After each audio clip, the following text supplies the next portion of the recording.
आप सभी का R9 न्यूज में मैं हूं आपके साथ ऋचा सिंह। उत्तराखंड की गद्दी का सस्पेंस अब खत्म हो गया है। अब पुष्कर सिंह धामी ही पहाड़ के राजा बनेंगे। आपने उत्तराखंड में विधानसभा चुनाव के प्रचार के दौरान रक्षा मंत्री राजनाथ सिंह का भाषण तो सुना ही होगा, जिसमें राजनाथ सिंह ने कहा था कि अपना पुष्कर फ्लावर भी है और फायर भी है। तब शायद ही किसी को अंदाजा रहा होगा कि पुष्कर सिंह धामी उत्तराखंड की सियासत के फायर और बीजेपी के लिए फ्लावर बन जाएंगे। रिपोर्ट देखिए।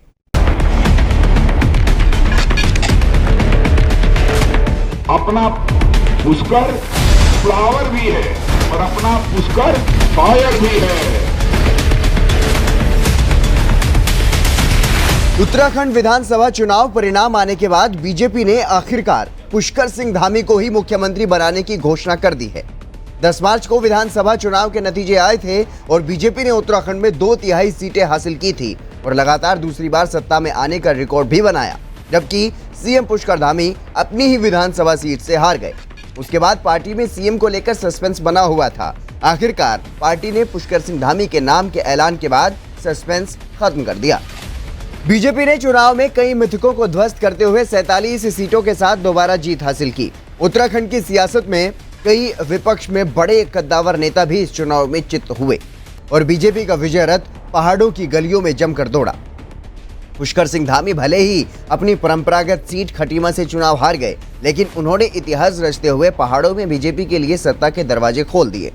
4 जुलाई 2021 को पहली बार मुख्यमंत्री की गद्दी संभालने वाले पुष्कर सिंह धामी 2 बार खटीमा से विधायक रह चुके हैं। पुष्कर धामी उत्तराखंड में मुख्यमंत्री की गद्दी संभालने वाले सबसे युवा नेता भी हैं। विधानसभा चुनाव में प्रचार के दौरान रक्षा मंत्री राजनाथ सिंह ने पुष्कर सिंह धामी के बारे में कहा था कि अपना धामी फ्लावर भी है और फायर भी। हमारे उत्तराखंड के मुख्यमंत्री का प्रश्न है वो बहुत ही सरल है, बहुत ही सौम्य, और उनका नाम भी पुष्कर है। आजकल एक फिल्म चल रही है, उसकी चर्चा खूब चारों तरफ हो रही है। फिल्म का नाम है पुष्पा और हमारे मुख्यमंत्री का नाम है पुष्कर। मगर यह पुष्कर सुनकर कांग्रेस के लोग समझते हैं कि यह पुष्कर तो फ्लावर है, फूल है। लेकिन मैं कांग्रेस के दोस्तों को बताना चाहता हूं, अपना पुष्कर फ्लावर भी है और अपना पुष्कर फायर भी है। यह कांग्रेस को समझना चाहिए। और हमारा पुष्कर धामी ऐसा है कि हमारा पुष्कर धामी न झुकेगा न किसी भी सूरत में रुकेगा। हमारा पुष्कर सदा आगे बढ़ता रहेगा।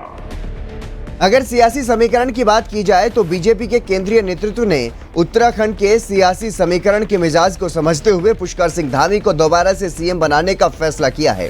धामी पहाड़ी क्षेत्र के ठाकुर समुदाय से आते हैं। बीजेपी ने उन्हें दोबारा से मुख्यमंत्री के रूप में चुनकर जाति और क्षेत्रीय समीकरणों को संतुलित करने की कोशिश की है।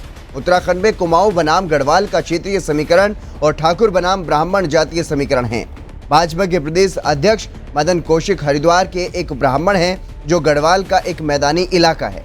वहीं पुष्कर सिंह धामी ठाकुर हैं और इस तरह से बीजेपी ने जातीय समीकरण को साधने के लिए धामी को सत्ता की कमान सौंपी है। हालांकि ये बीजेपी में एक नई संस्कृति ही कही जा सकती है, जहां हारे हुए नेता को भी दोबारा मुख्यमंत्री बनने का अवसर दिया जा रहा है। ऐसे में सवाल उठता है कि विधानसभा चुनाव हारने के बाद आखिर बीजेपी ने पुष्कर धामी पर ही क्यों भरोसा जताया। Bureau report R9 news.